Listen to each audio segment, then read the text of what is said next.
ഒരു കുടുംബത്തിലെന്ന പോലെ ഇണക്കങ്ങളും പിണക്കങ്ങളുമുള്ള മേഖലയാണ് സിനിമ സീരിയൽ ലോകവും. അതിലെ താരങ്ങൾ തമ്മിൽ പരസ്പരം വാക്കേറ്റവും അത് വലിയ അടിയിൽ കലാശിക്കുകയും ചെയ്യുകയെന്നത് അപൂർവമായി മാത്രം സംഭവിക്കുന്നതാണ്. അതുപോലൊരു വഴക്കിനാണ് ചന്ദ്രികയിൽ അലിയുന്ന ചന്ദ്രകാന്തം എന്ന പരമ്പരയിൽ കഴിഞ്ഞ ദിവസം സംഭവിച്ചത്.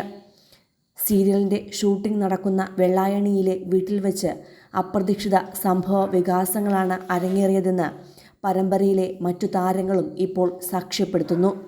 ലൊക്കേഷനുകളിൽ അടിപിടി ഉണ്ടാകുന്ന വീഡിയോകൾ മുൻപ് പുറത്തു വന്നിട്ടുണ്ട്. പ്രത്യേകിച്ച് വർഷങ്ങൾക്ക് മുൻപ് സജിതാ ബേട്ടിയും നടി അനിതയുമൊക്കെ ഒരു പരിപാടിയുടെ ലൊക്കേഷനിൽ വഴക്കുണ്ടാക്കി പിണങ്ങി ഇറങ്ങിപ്പോകുന്ന വീഡിയോകൾ ഇന്നും യൂട്യൂബിലുണ്ട്. എന്നാൽ ആ വഴക്കുകൾക്കൊക്കെ അപ്പുറം ഇന്ന് പരിക്കേറ്റ താരങ്ങളെ ആശുപത്രിയിലെത്തിക്കേണ്ട അവസ്ഥ ഉണ്ടായി എന്നതാണ് ഇപ്പോൾ ഞെട്ടിക്കുന്നത്. നേരത്തെ തന്നെ കാലിന് ചെറിയ ബുദ്ധിമുട്ടുള്ളയാളാണ് നടി രഞ്ജിനി. സീരിയലിൽ സൂക്ഷിച്ചു നോക്കിയാൽ അത് കാണുകയും ചെയ്യാം. നടക്കുമ്പോഴും മറ്റും വേദനയും ബുദ്ധിമുട്ടും മറ്റും മറച്ചുവെച്ചാണ് അഭിനയിക്കുന്നത്. എന്നാൽ സജിതാ ബേട്ടിയുമായി ഉണ്ടായ വഴക്കും വാഗ്വാദവും ഞൊടിയിടയിൽ കയ്യാങ്കളിയിലെത്തിയതോടെ പരസ്പരം ഏറ്റുമുട്ടിയപ്പോൾ ഉന്തും തള്ളും ഉണ്ടാവുകയും നേരത്തെ കാലിന് വയ്യാതിരുന്ന രഞ്ജിനി ആ തള്ളലിൽ ബാലൻസ് നഷ്ടപ്പെട്ട് നിലത്തേക്ക് മറിഞ്ഞു വീഴുകയുമായിരുന്നു.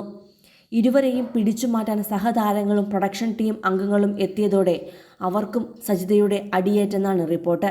ഇതിൻ്റെ വീഡിയോകളും പുറത്തു വന്നിട്ടുണ്ടെന്നാണ് സൂചന.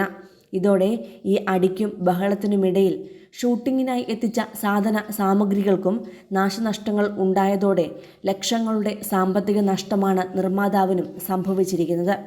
അതോടൊപ്പം താരങ്ങൾ 2 പേർ ആശുപത്രിയിലായതോടെ പരമ്പരയുടെ ഷൂട്ടിംഗ് മുന്നോട്ട് കൊണ്ടുപോകുവാനും കഴിയാത്ത വിധമായി. പരമ്പരയിലെ പ്രധാന 2 കഥാപാത്രങ്ങളെ അവതരിപ്പിക്കുന്നവരാണ് രഞ്ജിനിയും സജിതാ ബേട്ടിയും. ചന്ദ്രികയിൽ അലിയുന്ന ചന്ദ്രകാന്തം എന്ന പരമ്പരയിലെ വീട്ടിലെ കാരണവത്തിയായി രഞ്ജിനിയും രഞ്ജിനിയുടെ ഭർതൃ സഹോദരൻ്റെ ഭാര്യയായിട്ടാണ് സജിതാ ബേട്ടിയും അഭിനയിക്കുന്നത്. പരമ്പരയിലും ഇരുവരും 2 പക്ഷത്തായി അഭിനയിക്കുന്നതിനാൽ എപ്പോഴും അടിയാണ്. ആ അടിയാണ് ഇപ്പോൾ യഥാർത്ഥ ജീവിതത്തിലും സംഭവിച്ചിരിക്കുന്നത്. ഒന്നിച്ചു നിന്ന് ഒരു കുടുംബം പോലെ മുന്നോട്ട് പോകേണ്ടവർ തമ്മിൽ പരസ്പരം വഴക്കും വക്കാണവുമായതോടെ പരമ്പരയിലെ മറ്റു താരങ്ങളുടെ മാനസികാവസ്ഥയെയും ഇത് ബാധിച്ചിട്ടുണ്ട്. ഇതോടെയാണ് ഷൂട്ടിംഗ് പൂർണ്ണമായും നിർത്തിവെക്കേണ്ട അവസ്ഥയിലേക്ക് എത്തിയത്. ആരാണ് വലുത്, ഞാനാണോ നീയാണോ എന്ന് തുടങ്ങി സീനിയോറിറ്റി സംബന്ധിച്ചായിരുന്നു സജിതയും രഞ്ജിനിയും തമ്മിൽ തർക്കം തുടങ്ങിയത്. ചെറിയൊരു പ്രശ്നത്തിൽ തുടങ്ങിയ വാഗ്വാദം പതുക്കെ വലിയ അടിയിലേക്ക് നീങ്ങുകയായിരുന്നു. ഒപ്പമുണ്ടായിരുന്നവർക്ക് പിടിച്ചു മാറ്റാനോ തടയാനോ കഴിയും മുന്നേ തർക്കം മൂക്കുകയും വലിയ രീതിയിൽ ബഹളമാവുകയും ചെയ്തു. ഉടൻ തന്നെ സംഭവം പുറത്തേക്ക് പരക്കുകയായിരുന്നു. മറ്റു സീരിയൽ ലൊക്കേഷനുകളിലേക്കും വാർത്ത എത്തിയതോടെ നാണക്കേടായെന്ന് പറയാതെ വയ്യ. കൂടുതൽ സിനിമ സീരിയൽ ചാനൽ വാർത്തകൾക്കും നിങ്ങളുടെ പ്രിയപ്പെട്ട താരങ്ങളുടെ എക്സ്ക്ലൂസീവ് അഭിമുഖങ്ങൾക്കുമായി സബ്സ്ക്രൈബ് ചെയ്യാൻ മറക്കല്ലേ.